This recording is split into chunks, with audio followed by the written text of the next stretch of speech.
So I would most humbly request our beacon of light, Reverend Sid Bhauji, to enlighten us and shower his blessings on the newly formed school cabinet and on all of us. Vande Mataram. आज का दिन है दायित्व बोध का। सबसे पहले दायित्व अपने आप के प्रति, जिसने जो अपना नहीं हुआ वो किसका होगा। यदि हमें दूसरों को बनाना है तो पहले खुद को बनाना होगा,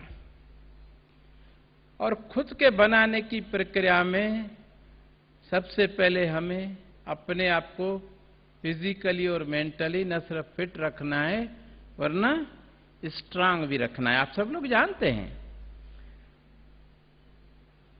और जिन कमांडर्स के हाथ में इस शिप की बागडोर दी गई है, मुझे बहुत गर्व है कि उनमें से ज्यादातर बच्चियों ने अभी पिछले साल बहुत अच्छा रिजल्ट दिया, बहुत हर फील्ड में प्राइजेस जीते।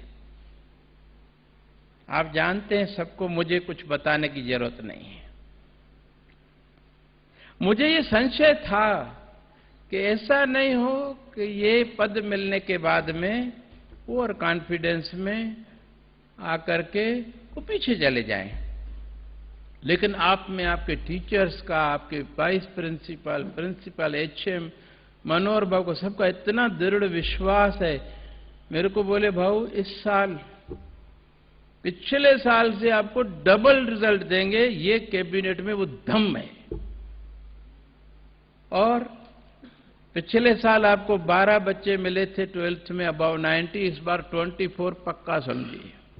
और आप इस स्कूल को जिन्होंने अपने माता पिता की स्मृति में बनवाया है, दादा कान लखानी जी, उनको आप पहले से बता दीजिए इस बार 24 चेक 25-25 हजार रुपए के तैयार करके रखें। ठीक है, आप कहते हैं तो फिर मुझे कोई अविश्वास थोड़ी है आपके ऊपर, न मेरे अपने बिटियाओं पर अविश्वास है। और वास्तव में ये हमारा भ्रम है कि हम कमजोर हैं। आपने अखबार तो नहीं पढ़ती हैं, अखबार तो आप क्यों पढ़ेंगे, अखबार तो मेरे जैसे छोटे लोग पढ़ते हैं।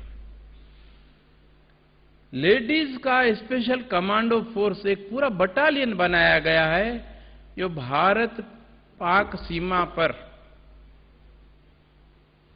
हमारे राष्ट्र की सुरक्षा में लगाया गया है। बहुत ही महत्वपूर्ण काम उनको दिया गया है। क्यों दिया गया है? जब उनके अंदर सामर्थ्य है, ये सबने महसूस किया है, तो उनको देख करके कम से कम अब आपको इस बात को भूल जाना है कि हम निर्बल हैं, हम अबला हैं। अरे काहे कि आपके अंदर वो शक्ति है, जो काम पुरुष नहीं कर सकते वो आप कर सकते हैं। इसलिए आपके ऊपर भगवान ने दायित्व भी डबल डाला है और उतनी शक्ति भी दी है। एक पुरुष की तुलना में एक स्त्री को डबल दायित्व निभाना पड़ता है। आज के युग में तो और बढ़ गया है। घर को संभालना, मातृत्व का पूरा दायित्व, गर्भ धारण से लेकर के प्रसव वेदना सहन करना, फिर बच्चे को पाल पोस कर बड़ा करना, कितना बड़ा दायित्व है। और उसके बाद वर्किंग लेडी है तो उसको ऑफिस को भी अच्छी तरह देखना है, और फिर आकर के शाम को अपने बच्चों को और अपने बुजुर्गों को भी संभालना है, अपने पति को भी संभालना है। इतना किसी पुरुष के ऊपर दायित्व नहीं है। उनके सिर्फ पास एक ही दायित्व है कि अपनी आजीविका कमाएं और आकर के अपने घर में दें। बाकी सब दायित्व किसके ऊपर है? स्त्री के ऊपर। और जब दायित्व भगवान देता है तो उतनी शक्ति भी देता है बेटा। पहले शक्ति देता है, बाद में दायित्व देता है, बशर्ते हमको उसकी शक्ति पर विश्वास हो कि उसने हमें वो शक्ति दी है। और अहंकार तो सबको गिराता है। जैसा मनोहर भाव ने कहा, यदि मुझ में ये अहंकार आ गया कि मुझ में ये सद्गुण हैं भगवान उसमें गिराता है कि मेरी कृपा थी, मेरा कर्म था, मेरा हाथ था तो तुम बचे हुए थे, अब बचकर दिखाओ। इसलिए बेटा किसी भी सद्गुण का जो भी हमें अपने में लगे उसको हम उस परम सत्ता की देन समझ करके उसके लिए कृतज्ञ रहें और उसको और बढ़ाने का और उसका सदुपयोग करने का प्रयास करें। ये प्रकृति का नियम है। जो भी शक्ति सामर्थ्य हमको मिली है, यदि हम उसका सदुपयोग करेंगे तो बढ़ती जाएगी और अगर दुरुपयोग करेंगे तो घटती जाएगी। यदि हमें जीवन में आगे बढ़ना है और औरों को भी बढ़ाना है, अरे जब इंजन में ताकत होगी तो ही तो डब्बे चलेंगे। जब कैप्टन में पूरे क्रू का विश्वास होता है तो सब आपस में कोऑर्डिनेट करके कहां ले जाते हैं एरोप्लेन को, कितनी ऊंचाइयों पर, शिप में कितने लोगों को पूरे गंतव्य तक बिना किसी दुर्घटना के पहुंचाते हैं, हर एक का ख्याल रखते हैं। कैबिनेट में आज जो बिटियां हैं उनका दायित्व है विशेष रूप से जो बच्चियां पिछले साल एकेडमिक्स में कमजोर रही हैं उनकी तरफ विशेष ध्यान देना है, ये उनका अधिकार है। उनकी संगति, विशेष रूप से हम संगति में बिगड़ जाते हैं। अच्छे अच्छे प्रतिभाशाली विद्यार्थियों को गलत संगति में गलत सोच उनके साथ आने के कारण उनकी सोच हमारे मस्तिष्क में अपने आप आ जाती है और हम उन जैसे ही नकारात्मक विचार, विकृत मानसिकता, विकृत कर्म करने लगते हैं और अपने लक्ष्य से भटक जाते हैं, भूल जाते हैं कि हमारे माता पिता ने हमको यहां क्यों भेजा है।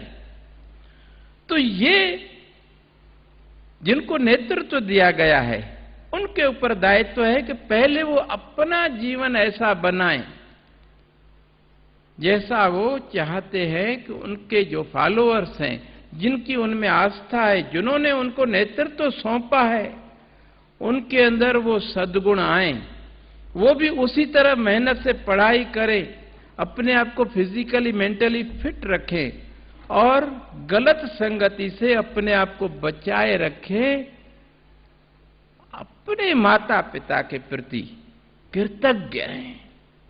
जिस बच्चे को अपने माता पिता की कुर्बानियों की कदर रही बेटा, वो जीवन में कुछ नहीं बन पाएगा। कृतघ्न पर परमात्मा का कोप होता है, उसके जीवन में हमेशा दुख और बाधाएं आती हैं, आगे नहीं बढ़ सकता। और जो माता पिता को बचपन से देख रहा है कितनी कुर्बानियां हैं उनके प्रति कृतज्ञ नहीं है तो वो क्या समाज का, क्या देश का, क्या भगवान का, क्या लाइफ पार्टनर का, किसी का नहीं होगा। और जब वो किसी का नहीं होगा तो उसका भी कोई नहीं होगा। अकेले ही उसको जीवन में दुखों के साथ जूझना पड़ेगा, बीमारियों के साथ, क्योंकि विकृति आ गई ना, अहंकार आ गया। अहंकार तो गिराता है।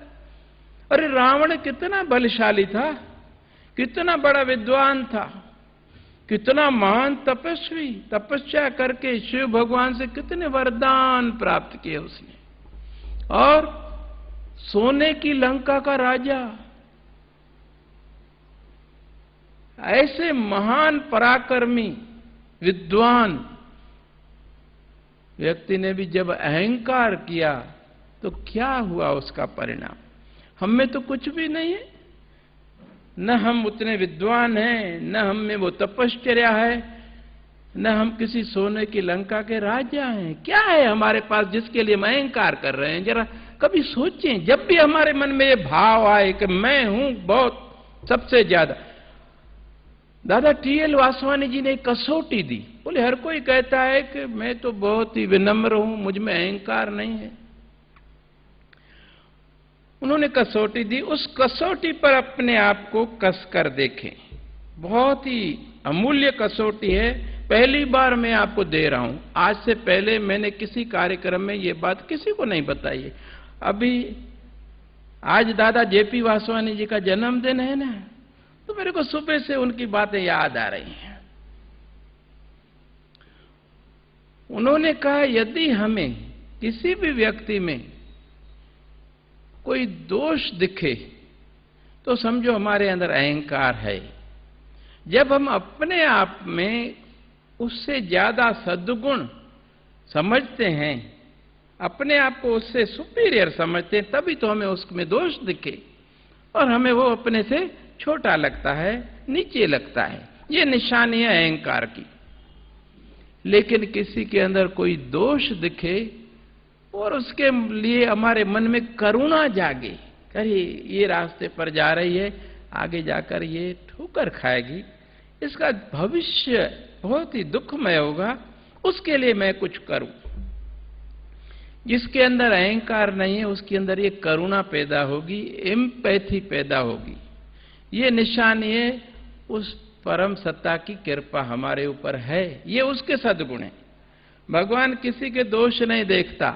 जो शरण आए गए कंठ लाए, ये वृद्ध स्वामी संदा।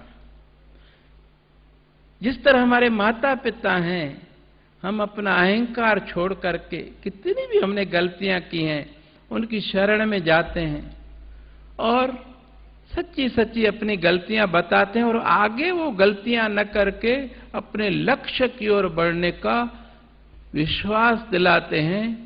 हमारे माता पिता हमारी गलतियां क्षमा कर देते हैं, हमें गले लगा देते हैं और हमें आगे बढ़ने में हर प्रकार का सहयोग करते हैं, हमारा मार्गदर्शन करते हैं, घर में सुविधा देते हैं। और वास्तव में जो हमारी वाणी है उससे मालूम पड़ जाता है हमारे अंदर अहंकार है कि नहीं है।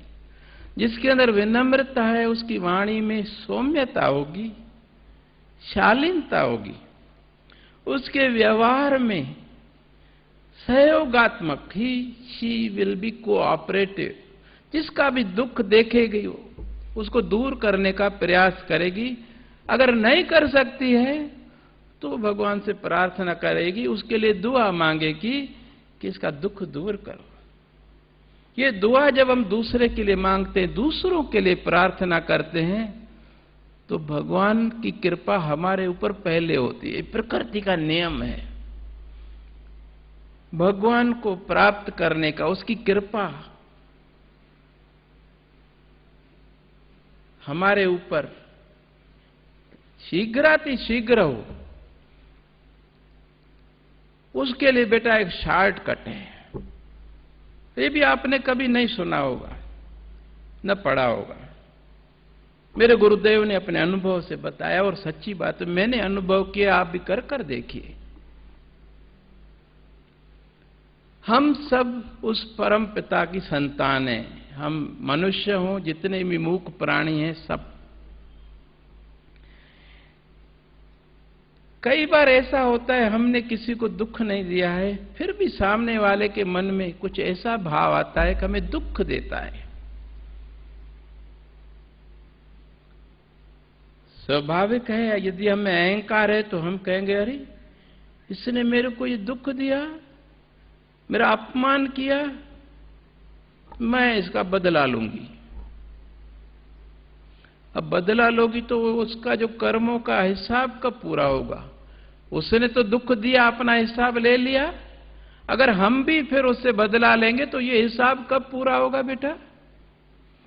इसके लिए आज का दिन विशेष रूप से इस पूरे विश्व को जरूरत है एक दूसरे को क्षमा करें। तो विश्व के अंदर जो आज तथाकथित धर्माचार्यों, समाज सेवकों, राजनीतिज्ञों ने अलगाव का आग जला रखा है, उस आग में पूरा संसार जल रहा है, मनुष्य मनुष्य को काट रहा है, ये सब खत्म हो जाएगा।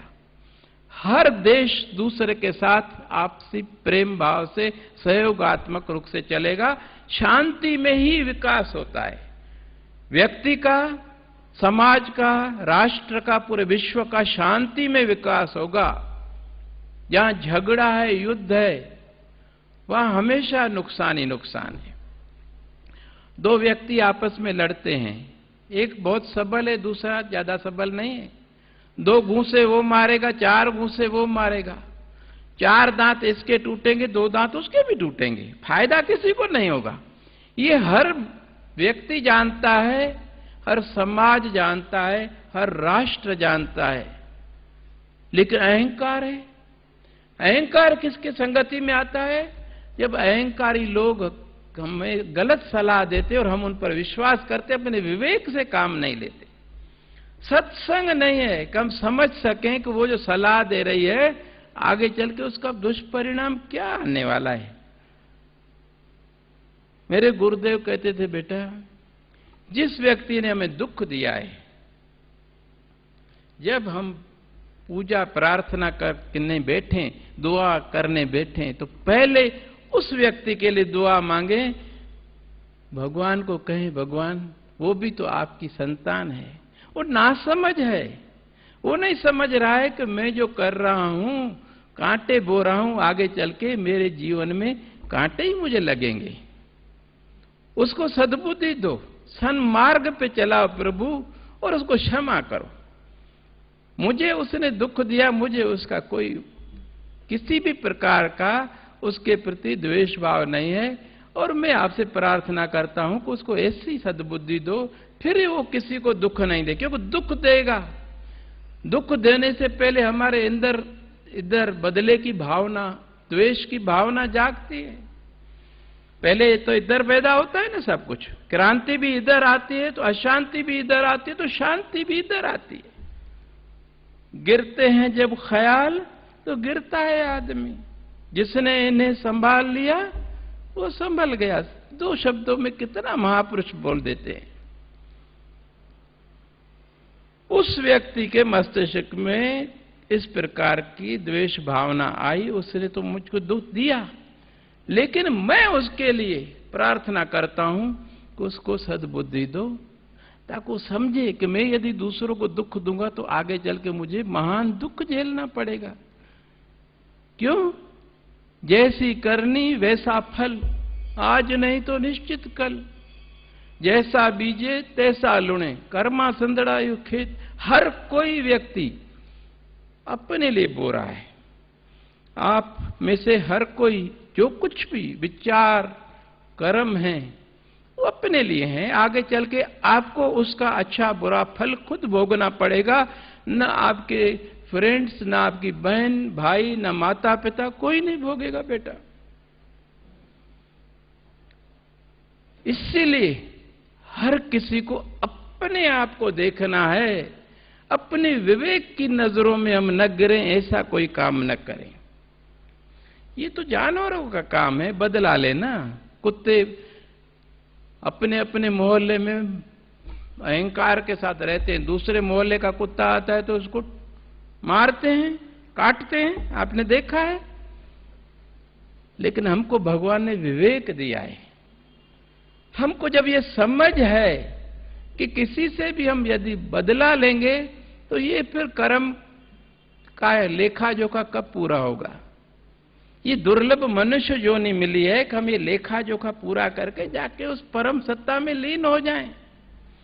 अपने जितने भी संत हुए हैं उनके जीवन चरित्र अगर देखेंगे तो जीवन के अंतिम पड़ाव में उन्हें बहुत शारीरिक कष्ट भोगने पड़े। गुरु अर्जन देव महाराज को तो पूरा जीवन ही कितने कष्ट उठाने पड़े। ये इसलिए होता है कि उनको पिछले कितने जन्मों के कर्मों का फल भोग करके हिसाब बरोबर करके जाना है, क्योंकि फिर जन्म नहीं लेना है। वो जो हमारे कर्मों के अनुसार हमें दुख कष्ट शारीरिक पीड़ा आने वाली है वो तो सबके ऊपर आती है, लेकिन जिसका मन उस परम सत्ता में लगा हुआ है, आत्मा में लीन है, अपने आप को उसने निश्चय कर लिया है कि मैं उस परम सत्ता का अंश हूं, ईश्वर अंश, जीव आदम अविनाशी। आदम को खुदा मत कहो, आदम खुदा नहीं, लेकिन खुदा के नूर से आदम जुदा नहीं। हर मजहब ये कहता है हमारे अंदर उस परम सत्ता का अंश है। जैसा अभी मनोहर भाई ने बताया ना, सबके अंदर वो आत्मा, रूह, कुछ भी नाम दो है, और वो उसका अंश है। जल के जो गुण हैं वो एक बूंद के भी वही गुण होंगे ना। जो उस परम सत्ता के गुण हैं वो हमारे अंदर जो आत्मा विद्यमान है उसके भी अंदर वही गुण है और वही शक्तियां हैं। और उन शक्तियों को पहचानने के लिए हमें बाहर ज्यादा नहीं देखना होगा। बाहरी राग द्वेष दोनों ही खराब हैं। राग भी, आसक्ति भी खराब है, द्वेष भी खराब है। इस स्थिति पर तटस्थ रहें, विवेक से पूछें, जो सही हो उसको सही कहें, किसी का पक्षपात। नेतृत्व तो हमेशा वही सफल होता है जो किसी का पक्षपात नहीं करता। जिस नेतृत्व ने पक्षपात किया उसका नेतृत्व कायम नहीं रहेगा, उसकी लीडरशिप गई।